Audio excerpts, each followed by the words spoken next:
Your daughter's fear proves my rules work. Her fear ends tonight when justice knocks.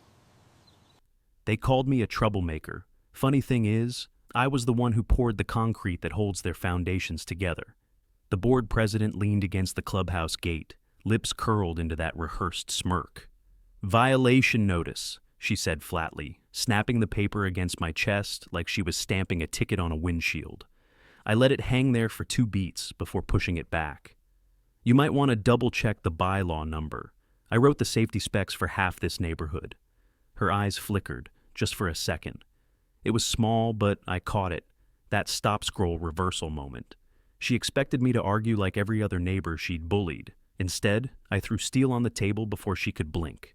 If you've ever felt that surge of power when standing up to bullies, hit subscribe now, because this showdown is about to become a masterclass in fighting back. My name's Ethan Cole, civil engineer, safety consultant, widower. The only reason I'm still here in Willow Glen is because my daughter deserves stability after losing her mom. They think I'm just another homeowner with a driveway and a mortgage. What they don't know is that every bolt, every code, every line of concrete in this community whispers to me. I built it, and I know its secrets better than anyone. This wasn't about some petty notice taped to my door. It was about my daughter.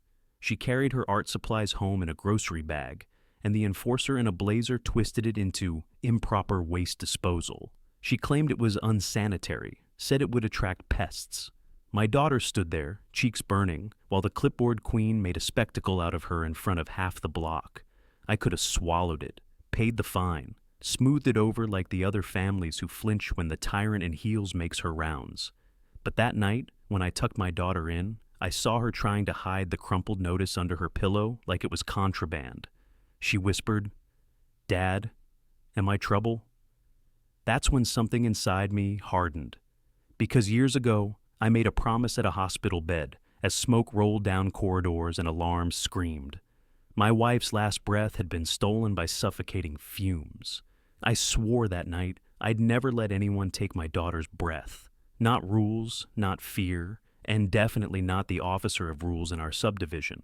The board president thought this was about power over garbage bags. She didn't realize it was about a man who knows how to dismantle entire systems when they turn dangerous. I could feel neighbors' eyes cutting through the blinds as I stood at the clubhouse gate. Some pitied me, some looked away, afraid of getting caught in the blast radius. But one pair of eyes lingered longer, Jessica Park, the treasurer. She didn't say a word, but I noticed her grip tighten on the ledger she was holding, a flicker of guilt or hesitation, or maybe something else. I logged it away. Allies don't always show themselves on day one. I stayed calm. That was the trick. When you've pulled survivors from collapsed beams and walked hospital corridors lined with smoke, one HOA tyrant waving paper doesn't rattle you. I read her fine line by line, let the silence stretch, then folded it neatly and slid it back into her hands. "You've chosen the wrong man to make an example out of," I told her, voice steady enough to cut glass. The clipboard queen scoffed, but I saw her shoulders shift half an inch back. She wasn't expecting resistance, and she definitely wasn't expecting resistance from the one man in Willow Glen who knew how fragile her whole empire really was. My daughter stood at my side, clutching her sketchbook like it was armor. I rested a hand on her shoulder, and for the first time that week, her breathing slowed. The enforcer in a blazer turned, heels striking the pavement like a warning drumbeat, but the crack had already formed in her armor. This was just the beginning. The next morning, I walked into the HOA office lobby, the same paper folded in my hand. It wasn't just about me anymore. Families sat in metal chairs, some clutching envelopes, some staring at the carpet like prisoners waiting for sentencing. You could almost feel the weight in the air, fear disguised as order. Behind the counter sat Patricia, eyes sharp, pen tapping against the edge of a violation log. The board president didn't look up when she called out the next name. Her voice carried the flat certainty of someone convinced she was untouchable. A young couple stepped forward, trying to explain why their mailbox had been painted one shade lighter than regulation. The enforcer in a blazer sliced their plea in half with a fine double the monthly mortgage interest. No warning, no compromise, just punishment. By the time she looked up at me, the clipboard queen's smile was already rehearsed. "Mr. Cole, Back again? Her words dripped sugar, but the room felt like it had dropped 10 degrees. I stayed silent, just long enough to make her squirm. Around me, I caught whispers. "He's the engineer." That's the one she's after. Some neighbors stared openly, waiting for fireworks. Others buried their faces, afraid of being seen taking my side. The tyrant in heels stood, file in hand, and strutted to the center of the room. "We uphold standards here," she announced, voice raised so every set of ears heard it. "Anyone who refuses compliance threatens the harmony of Willow Glen."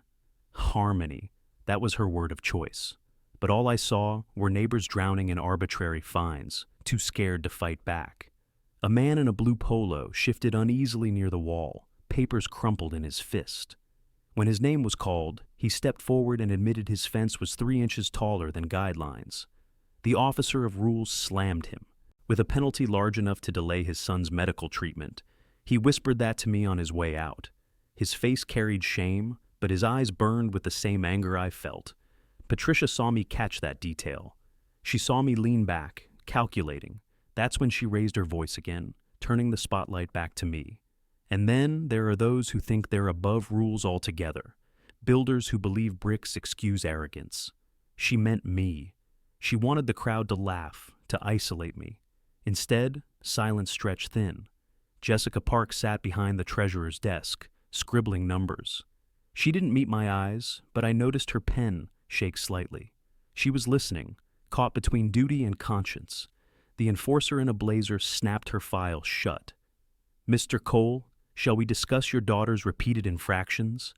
That word, repeated, hung in the air like a loaded weapon. She was rewriting reality, turning a plastic grocery bag into a crime spree. I stepped forward slowly, letting every eye track me. The clipboard queen expected me to raise my voice. Instead, I pulled from my pocket a small inspection report. Public record, city issued. "Curious thing," I said, laying it gently on the counter. "Half the clubhouse wiring doesn't meet Nevada safety code. Hazard waiting to happen. Who signed off on that, I wonder?" The room shifted. Whispers rose like sparks. The tyrant in heels froze for half a second, then recovered with a brittle laugh. "Irrelevant. Stay on topic." But the topic had already slipped out of her control. Neighbors leaned closer, catching the scent of weakness. Jessica's pen stilled mid-line. I didn't push further, not yet. I wanted her to sweat. I folded the paper back into my jacket, gave her that small, knowing look. The officer of rules sat back in her chair, posture stiffening, her smile no longer effortless. I left the office without another word, but as the door swung shut behind me, I knew I'd cracked the facade. The neighbors saw it, Jessica saw it, and Patricia felt it. This wasn't just about grocery bags or mailboxes anymore.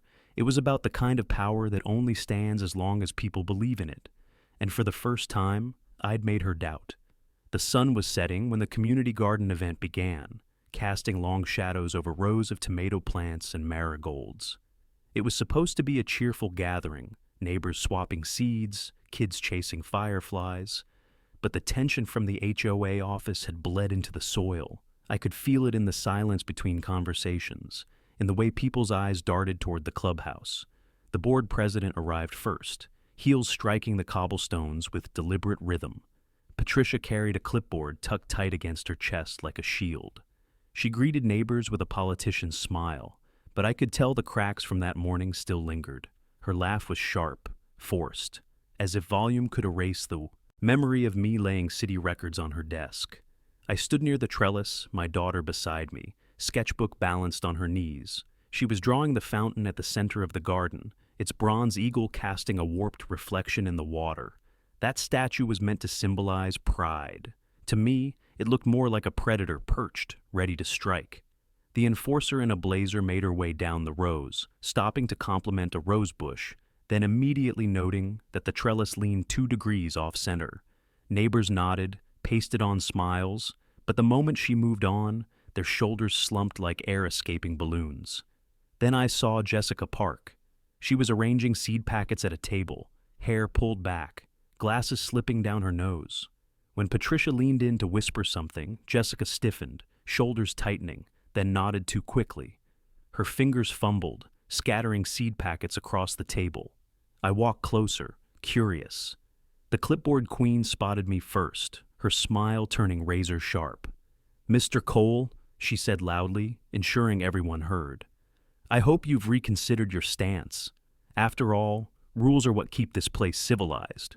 Her voice was a blade, but Jessica's eyes betrayed something else. Hesitation, maybe even regret. She glanced at me, then away, chewing the inside of her cheek. I tilted my head slightly, keeping my voice calm. "Civilized places usually keep their wiring up to code." Gasps rustled through the garden. The tyrant in heels froze, her manicured fingers tightening on the clipboard. For a second, the performance faltered. Then she laughed, high and brittle. "Always so dramatic, Ethan. You see danger where there is none." But Jessica flinched. She dropped a packet of basil seeds, and when she bent to pick it up, her hand trembled.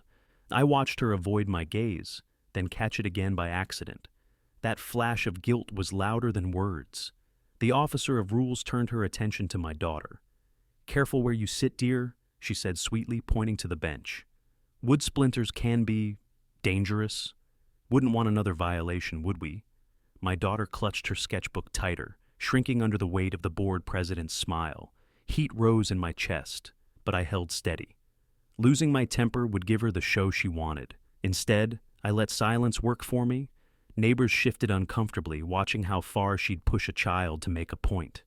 Jessica's pen scratched against the ledger she carried, too fast, too messy. Her jaw was tight. She looked like someone standing at the edge of a cliff, deciding whether to jump. The enforcer in a blazer moved on, heels clicking toward the fountain where a group of neighbors gathered. Laughter rose in her wake, forced and brittle. But Jessica lingered at her table, eyes flicking between Patricia's back and me. I stepped closer, lowered my voice just enough for her to hear. "You don't have to say anything, but you don't have to stay silent either." Her lips parted, then closed again. She didn't speak, but her hand gripped the ledger so tight the paper bent. Body language told the story, her voice wouldn't yet. The clipboard queen turned suddenly, suspicion narrowing her gaze. Jessica straightened, plastering on neutrality, but the damage was done. I'd seen the crack in her armor. The tyrant in heels made one last announcement about upcoming inspections, her voice echoing through the garden like a sermon. But her power felt thinner now, more fragile, because the officer of rules didn't realize her own treasurer had already started to doubt her. And doubt, once planted, grows faster than any seed in Willow Glen's garden. That night, the air in Willow Glen felt sharper than usual, the kind of cold that carries secrets. I was in the garage, tightening a loose hinge, when I noticed the flicker of light against my daughter's window. It wasn't the moon, it was a flash, artificial, quick, deliberate. I stepped outside, heart already steadying into that calm I learned years ago in crisis zones. At the end of the driveway stood Patricia, camera phone lifted like a weapon. The board president didn't flinch when the light hit my eyes. She clicked again, capturing my daughter's silhouette through the curtains. I walked toward her slowly, boots crunching on the gravel. "Do you usually take photos of minors at night?" The enforcer in a blazer didn't answer. She tilted her head, snapping another shot. The sound of the shutter was louder than it should have been, echoing against the quiet houses. Porch lights flicked on across the street. Neighbors peered out, but no one stepped forward.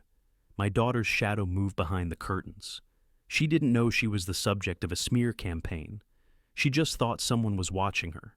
That fear lodged itself in my chest, twisting tighter with every click. The clipboard queen lowered her phone at last, smiling like a hunter who'd cornered prey. "Evidence," she said softly, her tone laced with triumph. "She's non-compliant, repeatedly." I took one more step forward, letting the silence press down on us. "You're trespassing, and you're targeting a child. That's not evidence, that's harassment." The tyrant in heels shifted her weight, clearly savoring the confrontation. "Rules don't change because you built the walls we live in, Mr. Cole. Your daughter doesn't get immunity." Her voice carried, and I saw blinds twitch in the windows nearby. Everyone was listening, everyone recording this moment with their silence. The officer of rules turned deliberately, raising her phone again, capturing the house from different angles, documenting nonsense she'd twist into violations. But this time, I didn't move to stop her. I wanted her to finish, because the more she clicked, the deeper she dug her own grave. I pulled out my own phone, raising it chest level. One tap, and her smirk faltered. The flash from my camera hit her face, stark and cold. She was the subject now. Her stance, her posture, her predatory angle toward a child's window, all frozen in pixels. The board president straightened, hand tightening on her phone. "You can't—" "Yes, I can," I said, voice low but firm.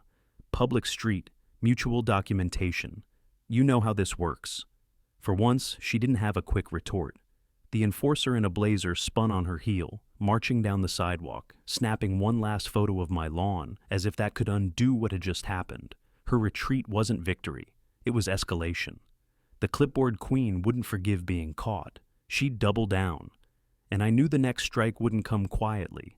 I stayed in the driveway until she was gone, until the neighborhood sank back into uneasy silence. My daughter pushed open the door behind me, eyes wide, sketchbook clutched against her chest. "Dad, why was she here?" I crouched to her level, brushing a strand of hair from her face. "Because she's afraid of us. Afraid of truth." Her small shoulders relaxed just a little, but I knew the damage lingered. Childhood shouldn't be measured in violation notices and surveillance flashes. Yet here we were, living in a neighborhood where fear patrolled the sidewalks after dark. As we stepped inside, I caught sight of Jessica Park across the street, standing in her doorway. The ledger wasn't in her hand tonight, but the hesitation was. She had seen it all, the officer of rules circling like a predator, me standing my ground. Jessica didn't wave, didn't call out, but she didn't shut the door either. That crack in her loyalty widened, just enough for me to notice. I locked the door behind us, the weight of the key heavy in my palm. Patricia thought she controlled the narrative with her photos, but she'd just given me the one thing I needed most, proof that her obsession wasn't about rules. It was about control, and control, once exposed, always starts to slip. The morning after the driveway standoff, I drove to my consulting office downtown, neutral ground, a place where numbers, codes, and ordinances still held meaning that couldn't be bent by intimidation. My desk was cluttered with site plans and inspection reports, but today, one folder sat square in the center. Every violation notice the board president had sent my family. I spread them across the surface, lining them up like pieces in a puzzle, dates, times, signatures. At first glance, they looked official, stamped with HOA headers, filled with dense language meant to scare people into compliance. But when I started cross-referencing with Nevada housing codes, the cracks appeared. The enforcer in a blazer had cited us under sections that didn't exist. She'd imposed fines the HOA had no authority to enforce without board approval. And most damning, her evidence logs were signed only by her. No witnesses. No second signatures. The clipboard queen wasn't following HOA protocol. She was inventing it. My pen tapped against the desk, each strike echoing the thought I'd been circling for days. This wasn't governance. It was fraud wearing the mask of procedure. I leaned back, exhaling slow. Drop a like if you've ever caught someone red-handed abusing their power. Subscribe because this wasn't just about my daughter anymore. It was about the entire neighborhood being held hostage by false authority. I opened my laptop, pulled up the city ordinance database. Line by line, I compared Patricia's violations against the legal statutes. Fines required majority board approval. Inspections required licensed oversight. Harassment of minors? That crossed into criminal territory the HOA couldn't touch. The tyrant in heels had crossed every boundary. Footsteps echoed in the hallway outside my office. A colleague, Mark, leaned in. "Working late?" he asked, eyeing the papers. "Working smart," I said. Turns out Willow Glen's leadership doesn't know the difference between an HOA bylaw and state law. He frowned, picked up one of the notices, skimmed it. "She signed these all herself? That's not procedure, that's liability." Exactly the word I needed, liability. If Patricia had overstepped authority, the HOA itself could face lawsuits, insurance penalties, even state investigation. That wasn't just my leverage, that was a ticking time bomb under her empire. I sent myself copies of the documents, scanned everything into a secure drive. Redundancy was survival. I'd seen evidence vanish too many times in my career. The officer of rules thought she could bury me under paper. She didn't realize I lived in the language of codes, contracts, and safety statutes.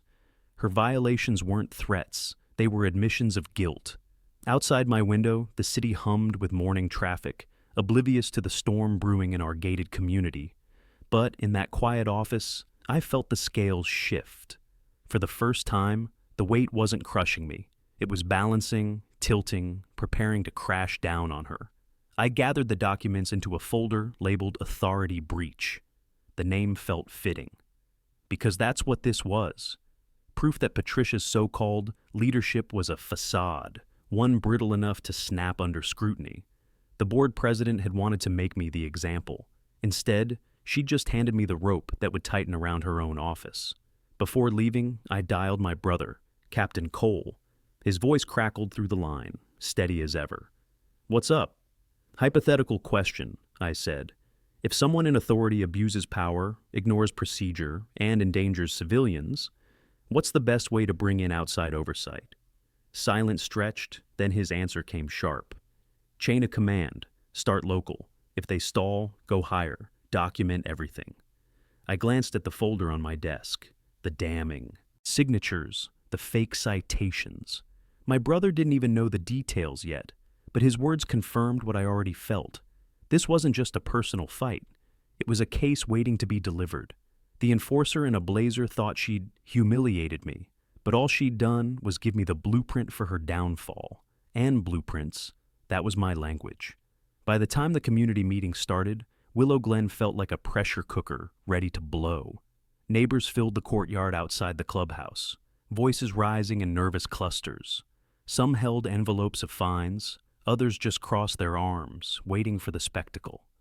The bronze eagle statue gleamed in the floodlights, its reflection in the fountain twisting like a watchful eye. Patricia took the stage first, clipboard tucked under her arm like a scepter. The board president cleared her throat, her voice cutting through the chatter. "We're here to address repeated violations that undermine the harmony of our community." Her eyes locked on me, and then, deliberately, on my daughter standing beside me. The enforcer in a blazer didn't waste time. She held up a photo, one of the night shots she'd taken of my daughter's window. "This child has demonstrated ongoing disregard for our rules," she announced. Gasps rippled through the crowd. My daughter shrank into herself, sketchbook pressed to her chest. I stepped forward, but the clipboard queen shifted faster, striding down from the stage. Her heels cracked against the stone like a judge's gavel. She approached the front row where my daughter sat. Her smile was saccharine, too sweet to be anything but venom. The tyrant in heels reached for a discarded grocery bag from the trash bin near the fountain. She lifted it with a flourish, turning so the crowd could see. "This," she declared, "is what threatens us all: filth, pests, disease. And this is what your daughter insists on parading through our streets." My jaw tightened, my daughter's eyes widened. And then it happened. The officer of rules moved too close, holding the plastic bag like it was evidence. And in one reckless, chilling motion, she pressed it toward my daughter's face. For a split second, silence gripped the courtyard. My daughter stumbled back, hands shooting up to block, the bag crinkling as it brushed her cheek. Shock froze the crowd in place. I lunged forward, ripping the bag from Patricia's hand and tossing it to the ground. "Enough!" My voice carried, sharp enough to slice through the paralysis around us.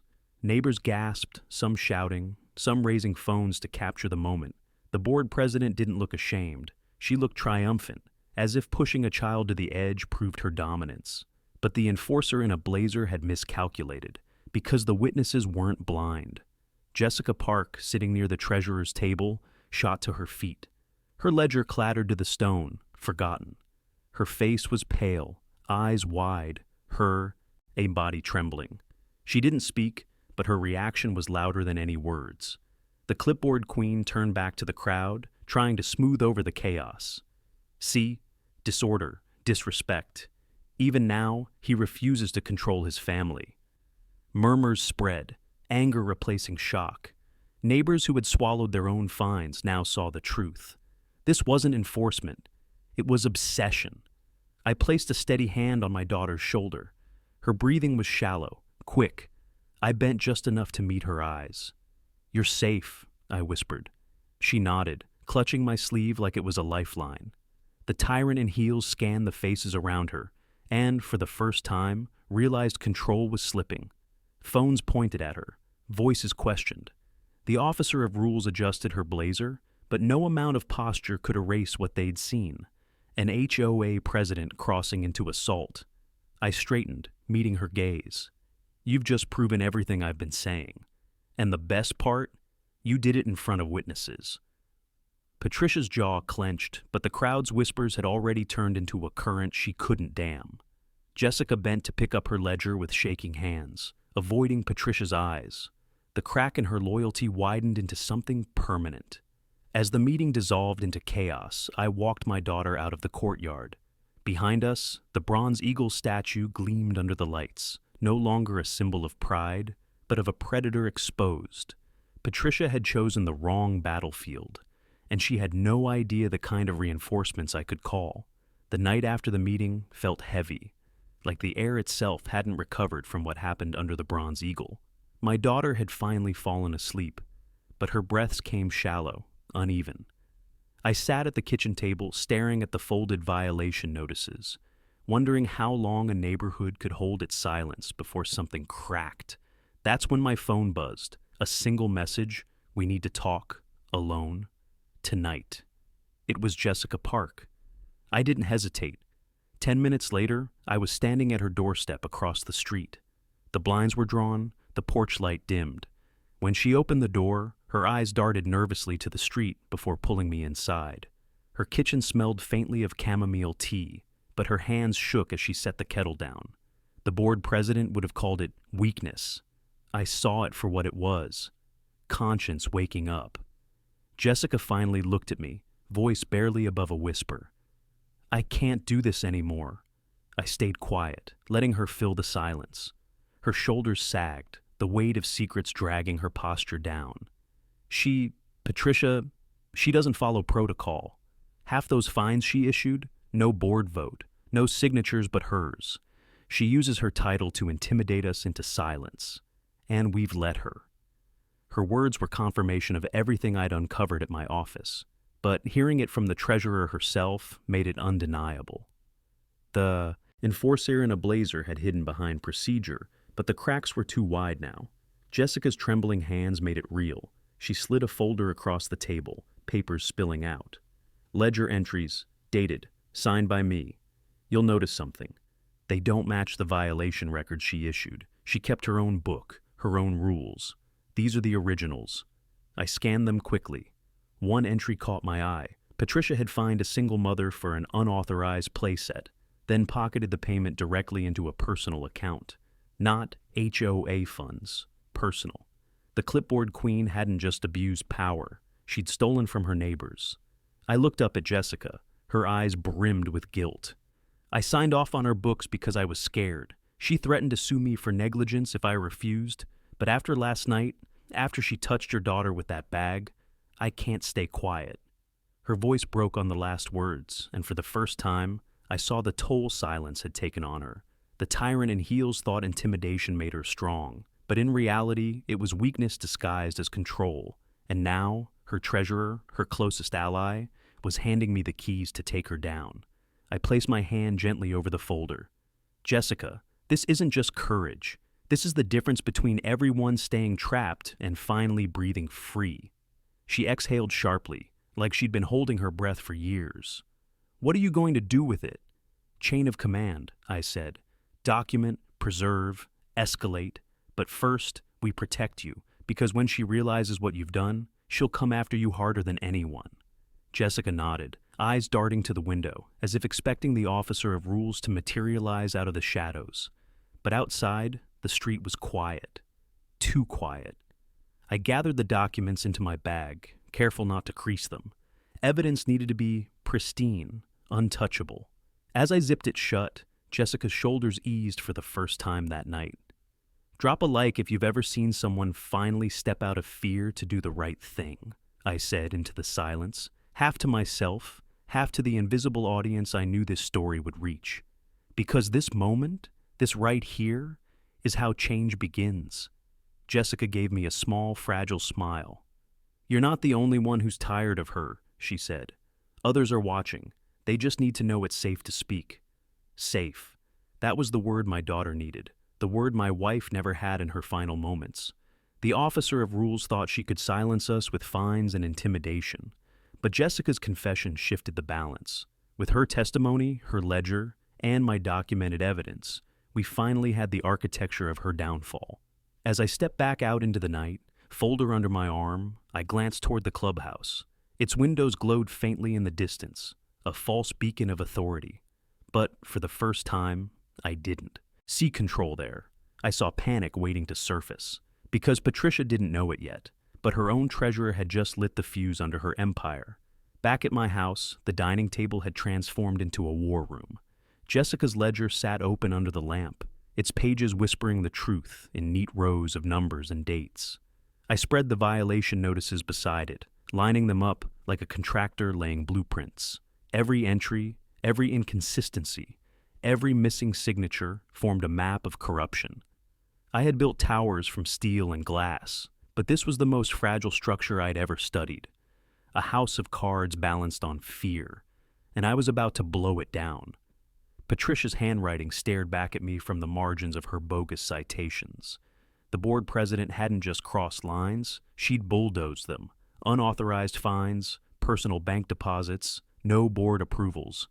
My engineer's mind couldn't help but see it like structural stress, one crack spreading until the whole thing collapsed. The enforcer in a blazer probably thought her signature made her untouchable. She didn't realize it made her traceable. Every scrawl was a breadcrumb, leading to liability. I picked up my phone, opened the camera, and started cataloging, page by page, entry by entry. I scanned Jessica's ledger, my violation notices, and even photos from that night in the driveway when the clipboard queen had pointed her lens at my daughter's window. Every image went into a secure archive on the cloud. Redundancy was survival. Evidence disappears too easily when power is threatened. The tyrant in heels wasn't fighting me with rules anymore. She was fighting me with fear, but fear doesn't hold against documentation. Documentation is steel. As I worked, I thought of Jessica's pale face across the table, her hands trembling as she pushed the folder toward me. She had crossed her own point of no return. If she could risk everything, so could I. I drafted a timeline of events, every fine, every confrontation, every escalation, from the grocery bag accusation to the plastic bag attack, from whispers of harmony to an attempted suffocation in front of witnesses. The officer of rules had escalated too far, too fast, and that would be her undoing. On my second monitor, I pulled up Nevada statutes. I highlighted the passages that proved her misconduct wasn't just unethical, it was illegal, fraudulent fines, child endangerment, harassment, abuse of authority. My cursor hovered over the section on HOA accountability, and I allowed myself a slow, steady breath. This was no longer neighbor versus neighbor. This was a case waiting to be delivered to law enforcement. I called my brother, Captain Cole. His voice came through steady, grounding. I explained the folder, the ledger, the forged citations. He didn't interrupt until I finished. "Chain of command," he said again. "You've got local. Now you make sure state and federal eyes see it too. We can help you lock it down." The words hit like reinforcement beams sliding into place. My brother wasn't just family. He was the army, the law, the chain of command embodied. When he arrived, he wouldn't just bring advice. He'd bring authority strong enough to crush any facade the board president had built. I saved the files into a drive labeled Evidence Vault, slipped Jessica's originals into a fireproof lockbox, and shut it with a final click. That sound, metal on metal, was the sound of control shifting. For months, Patricia had ruled with intimidation. The enforcer in a blazer thought she was untouchable. The clipboard queen thought signatures were shields. The tyrant in heels thought silence was loyalty. The officer of rules thought fear was law. But now I had more than suspicion. I had a case. I glanced toward the dark window, half expecting to see her silhouette watching from the street. Not tonight, but soon. Because predators circle hardest when they sense they're being cornered. I turned off the lamp, letting the room fall into shadow. My daughter stirred in the next room, her breathing soft and steady. That sound was my anchor, my reminder of why this fight mattered more than fines or pride. The board president didn't know it yet, but her empire was already cracking. I was done reacting. Now I was building. And the structure I was building wasn't hers. It was mine. The precinct smelled of burnt coffee and paperwork, a place where chaos filtered into order, line by line. I laid the folder on the sergeant's desk, its edges worn from too many sleepless nights. Behind me, my brother stood tall in uniform, his presence filling the small office like another wall of steel. The sergeant flipped through Jessica's ledger, then the violation notices, brows knitting tighter with each page. This isn't standard HOA enforcement, he muttered. This is harassment. I leaned forward, tapping the line where Patricia had rerouted funds into her personal account. That's theft. That's not just bending the rules, it's breaking the law. And the board president has been doing it unchecked for months. The enforcer in a blazer thought her authority was armor, but under fluorescent lights, her citations looked less like shields and more like confessions. My brother placed a steady hand on the table. Chain of command, he said again, the same words he drilled into me when we were kids. You've got documentation, eyewitnesses, and now you've got support. The clipboard queen didn't know it yet, but her world was shrinking. Every line of Jessica's handwriting, every falsified citation, every photo snapped outside my daughter's window. It all formed a cage. The sergeant closed the folder. We'll open an inquiry, but understand, these things take time. Time was exactly what we didn't have. Patricia wasn't going to retreat. The tyrant in heels would double down because that's what predators do when they sense the ground shifting under them. I can give you time, I said quietly, but what I can't give you is silence. She put her hands on my daughter. That doesn't wait for a committee. The officer of rules had crossed into criminal territory. That was the line she couldn't erase. My brother leaned closer to the sergeant, his voice like gravel. We're not asking for favors. We're giving you a case that could unravel a criminal racket under the guise of an HOA. You want to be the officer who ignored that? The sergeant didn't answer, but he didn't need to. He slid the folder into his drawer, locked it with a click, and nodded once. That was enough. We stepped outside into the sharp night air. The precinct lights glowed against the dark, and I could feel the weight of what had just shifted. The case wasn't just mine anymore. It had been absorbed into the chain. My brother walked beside me, calm as ever. She'll panic when she realizes you've gone above her head. That's when she'll make her biggest mistake. I thought back to the bronze eagle glinting in the garden fountain, the moment Patricia had lifted that bag like a weapon. She thought she'd won in that second. She hadn't realized she'd shown the entire neighborhood the truth. At home later, I set up the evidence vault on 3 separate drives, one mailed to my attorney, one stored off-site, one locked in my safe.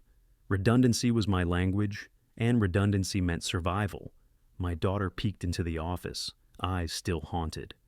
Is it over? She whispered. Not yet, I said softly.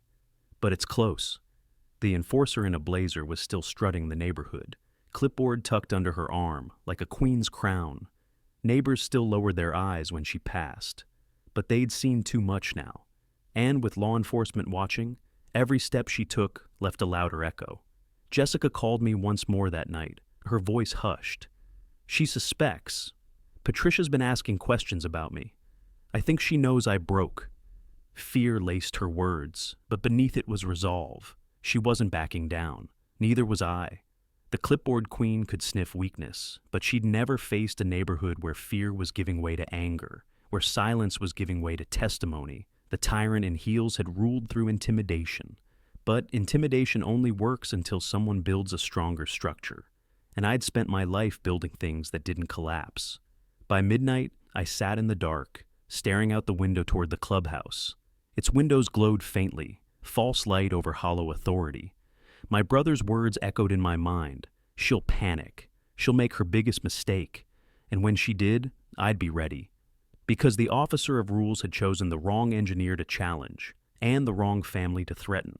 The summons came by email at dawn, a special meeting of the Willow Glen board, and mandatory attendance. thinly veiled as routine, but the intent was obvious. Patricia was ready to reassert dominance before whispers turned into rebellion. By evening, the meeting hall was overflowing. Folding chairs scraped across the polished floor.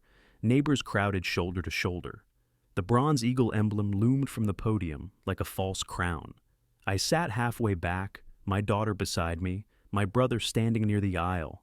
The room buzzed with tension, anticipation coiled like a spring.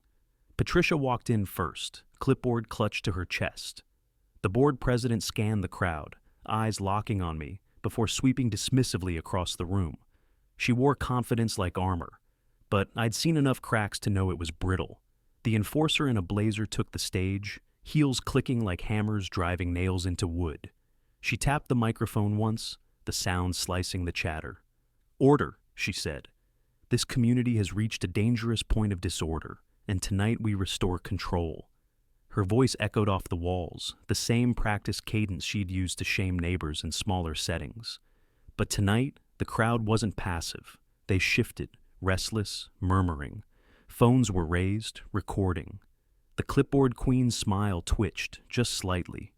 Jessica Park sat at the treasurer's table, pale under the fluorescent lights. Her ledger was open, but her hands stayed folded tightly in her lap. She didn't meet Patricia's eyes. That silence spoke louder than any speech. The tyrant in heels cleared her throat. "Some residents," she said, gaze drilling into me, "believe they are above the rules. They endanger harmony, flaunt violations, and spread false accusations about this board." I stayed seated, hands folded over the folder resting on my lap. The officer of rules was baiting me, daring me to rise too soon. But not yet. Timing mattered. Neighbors whispered, heads turning my way. They'd seen the bag incident. They'd seen her stalking my driveway. Doubt had already taken root. Now it only needed light. The board president leaned forward, lips curling into the smirk she used like a blade. "We cannot allow one family's arrogance to unravel years of order. Tonight, this ends." Behind her, the bronze eagle gleamed under the stage lights, wings spread wide like a predator about to swoop. The image only made her words ring hollower. The enforcer in a blazer lifted a stack of new notices, slamming them onto the podium. Violations, citations, evidence of repeated non-compliance. The papers fanned out like ammunition, meant to intimidate. But the sound that followed wasn't silence. It was murmurs, discontent rippling through the hall. I caught my brother's eye. He gave the faintest nod. The authorities were ready, waiting outside, just one signal away. The clipboard queen didn't see it. She was too busy drowning in her own performance, pacing the stage like a prosecutor without a jury. "You all know what happens when rules are ignored," she declared. "Decay, decline, chaos." Her words were supposed to inspire fear. Instead, they inspired stares of disbelief. A mother clutched her son's shoulder tighter. An older couple whispered angrily. Even the board members flanking her exchanged uneasy glances. The tyrant in heels slammed her hand on the podium, trying to recapture control. "You may think whispers and gossip make you strong, but without enforcement, this community falls apart. And I will enforce." That was her mistake. Overreach spoken out loud. The officer of rules had just confessed what we all knew. Her power wasn't about harmony. It was about control. I rose slowly, the folder in my hand. The room stilled. My daughter gripped my sleeve, whispering, "Dad," but I shook my head gently. Steady. This was the moment we'd been building toward. I didn't speak yet. Not until the silence thickened, pressing against the walls, forcing her to realize control had already slipped from her grasp. Patricia's smirk faltered. My brother shifted closer to the aisle. Jessica's pen rolled from her ledger, clattering onto the floor. The sound cut like a warning bell. The board president tried to recover, lifting her chin. "Do you have something to say, Mr. Cole?" I opened the folder, the papers gleaming under the fluorescent light. "Not yet," I said evenly. "But when I do, everyone will hear it." The hall erupted into whispers again, the air crackling with suspense. Patricia's eyes narrowed, but for the first time, I saw what she didn't want anyone else to see. Fear. The meeting hall had gone so quiet you could hear the hum of the fluorescent lights. I stood in the aisle, Folder in hand, every eye locked on me. Patricia's smirk was thin now, stretched too tight across her face. The board president gripped the podium like it was the only thing keeping her upright. I stepped forward. "You've told this community that rules keep us safe," I said, voice calm, even. "But the truth is, you've used rules as weapons." The enforcer in a blazer scoffed, slamming her palm on the podium. "Baseless accusations, lies spun by a man desperate to protect his own violations." I opened the folder, laying out the first page on the treasurer's desk for everyone to see. "City records. Wiring in this clubhouse is out of compliance. Signed off by her. Illegal." Gasps rippled through the crowd. Neighbors leaned forward, phones rising higher to capture every word. The clipboard queen tried to laugh, but the sound cracked halfway. "Irrelevant. Safety codes don't concern homeowners." "They concern everyone who sits under these lights," I countered, pointing up to the humming bulbs above us. "If they fail, if they spark, it's not her office that burns. It's your homes." The murmurs swelled. Patricia's eyes darted to Jessica, but Jessica didn't flinch this time. I laid down the next sheet. Ledger entries, fines issued, money collected, and not 1 cent deposited into HOA accounts. Where did it go? The tyrant in heels stepped out from behind the podium, heels striking sharp against the floor. "Fabricated. You expect us to believe you over the board?" Jessica stood. The room stilled again. Her voice trembled at first, but it carried. "It's true. I signed those ledgers. I know where the money went." The officer of rules spun, fury flashing in her eyes. "Sit down, Jessica." But Jessica didn't sit. She lifted her chin, knuckles white against the ledger she held. "You told me to falsify entries. You threatened me if I refused. I stayed quiet because I was afraid. Not anymore." The crowd erupted. Voices overlapped. Shock, anger, vindication. Some neighbors stood, pointing, shouting at Patricia. I laid the final sheet on the desk, a photo printed from my phone. Patricia in the driveway. Camera aimed at my daughter's window. "Harassment," I said. "Of a minor, documented, witnessed, illegal." The board president tried to snatch the paper, but too many hands were watching now. Phones clicked, flashes strobed, the image preserved forever. The enforcer in a blazer spun toward me, voice rising to a scream. "You don't understand the authority I have." The doors at the back of the hall swung open. The clipboard queen froze. 2 police officers stepped in, badges gleaming under the lights. Behind them, my brother entered in uniform, military police insignia, unmistakable. His presence alone pulled the oxygen from the room. The tyrant in heels stammered, This is private property." "No," the sergeant said, stepping forward. "This is a crime scene."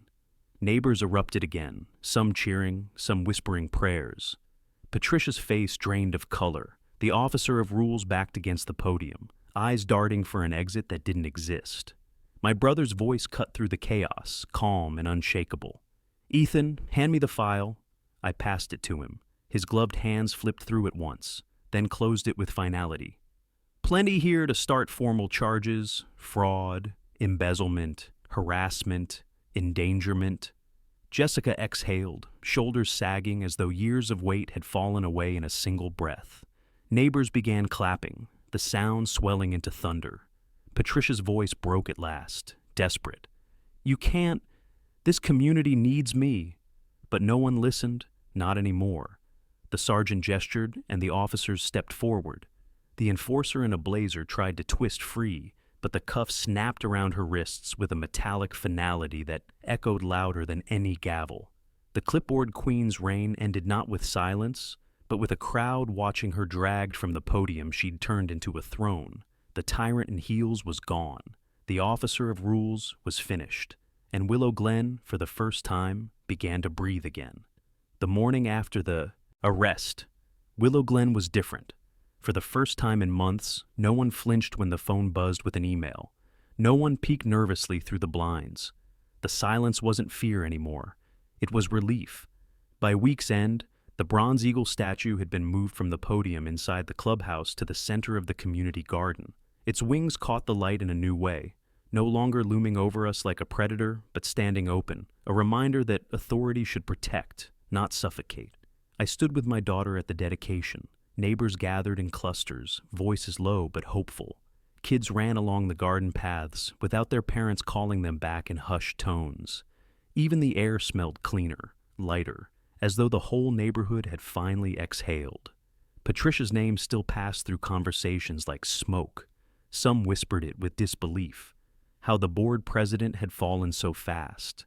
Others spat it out, like poison they'd finally purged.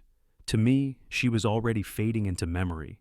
The enforcer in a blazer had ruled with fear, but fear never lasts. The clipboard queen had signed her power away, one false citation at a time.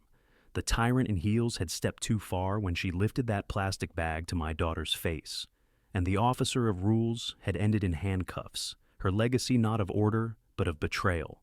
Jessica Park stood near the fountain, ledger clasped to her chest like a shield she no longer needed. When our eyes met, she gave a small nod.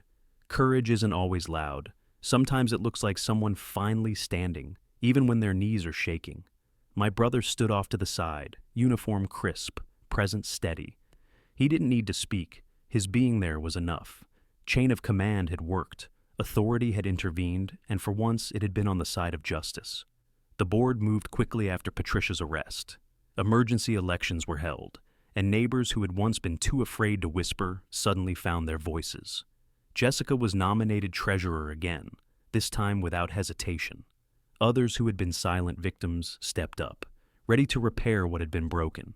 And me? I wasn't interested in titles or power. My only stake had ever been clear: my daughter's safety, her right to breathe without fear. That night, as the sun dipped low and shadows stretched across the garden, my daughter tugged my sleeve. She pointed to the bronze eagle, its reflection rippling in the fountain. "It doesn't look scary anymore," she said softly. I smiled, pulling her close. "That's because it doesn't belong to them anymore. It belongs to us." I thought of my wife then, her steady hands, her final breath stolen by smoke years ago. And I knew, in some quiet way, I had kept my promise. No one would ever take my daughter's breath again. Not the clipboard queen, not the tyrant in heels, not anyone. The community had been scarred, but scars don't just mark wounds. They remind us of survival. I turned back to the crowd, to the neighbors standing taller, speaking freer, no longer ducking from a clipboard at their door. And I knew this story wasn't mine alone. It belonged to every homeowner who had ever stood in a driveway, heart pounding, staring down the weight of unjust authority. If you want more stories of homeowners standing up to HOA tyranny, hit subscribe right now, share your story in the comments, and let me know where you're watching from. Because what happened here in Willow Glen isn't just a fight we won, it's a blueprint. And blueprints, those are built to last.